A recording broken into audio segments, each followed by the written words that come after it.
Sukarni Kartodiwiryo adalah seorang pemuda gagah berani. Ia merupakan salah seorang pemimpin gerakan pemuda di masa proklamasi. Tokoh ini dilahirkan di Blitar pada tanggal 14 Juli 1916 dan meninggal pada tanggal 4 Mei 1971. Sejak muda, ia sudah aktif dalam pergerakan politik. Semasa pendudukan Jepang, ia bekerja pada kantor berita Domei. Kemudian, ia aktif di dalam gerakan pemuda. Bahkan, ia menjadi pemimpin gerakan pemuda yang berpusat di Asrama Pemuda Angkatan Baru di Menteng Raya 31 Jakarta.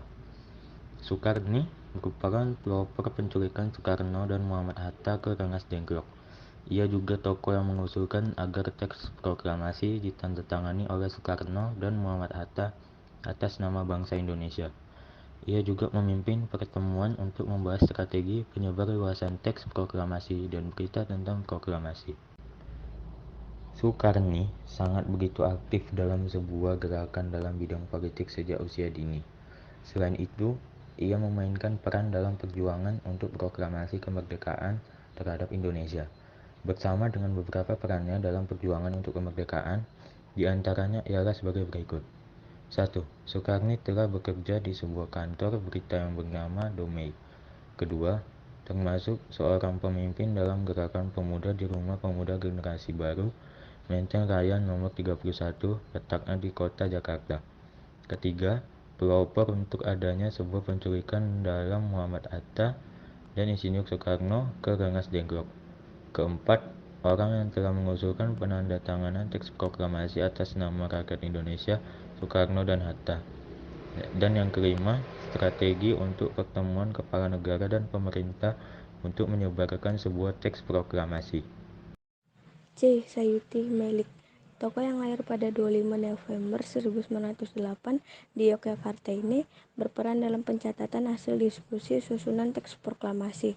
Ia yang mengetik teks proklamasi yang dibacakan Soekarno-Hatta sejak muda. Sayuti Melik sudah aktif dalam gerakan politik dan jurnalistik. Tahun 1942 menjadi pemimpin redaksi Surat Kabar Sinar Baru Semarang.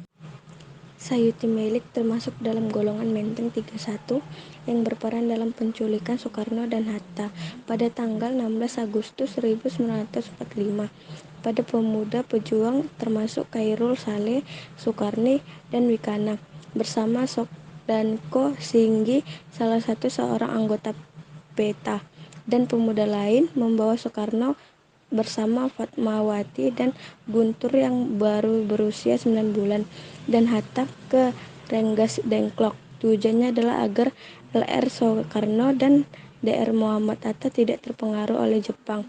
Di sini mereka kembali meyakinkan Soekarno bahwa Jepang telah menyerah dan para pejuang telah siap untuk melawan Jepang. Apapun resikonya, di Jakarta golongan muda, Wikana, dan golongan tua yaitu Mr. Ahmad Soebardjo melakukan perundingan. Mr. Ahmad Soebardjo menyetujui untuk memproklamasikan kemerdekaan Indonesia di Jakarta. Maka diutuslah Yusuf Kunto untuk mengantar Ahmad Soebardjo ke Rengas Dengklok. Mereka menjemput LR Soekarno dan DR Muhammad Hatta kembali ke Jakarta. Mr.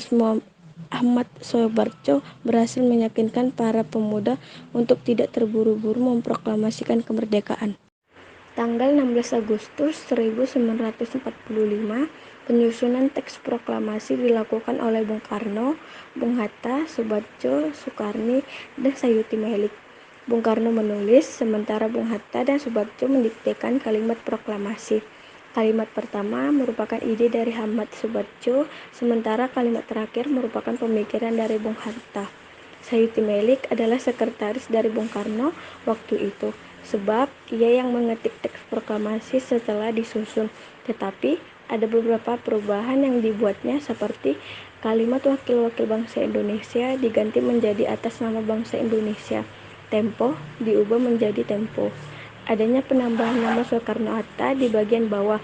Lalu di Jakarta 18.805 diubah jadi di Jakarta hari 17 bulan 8 tahun 05.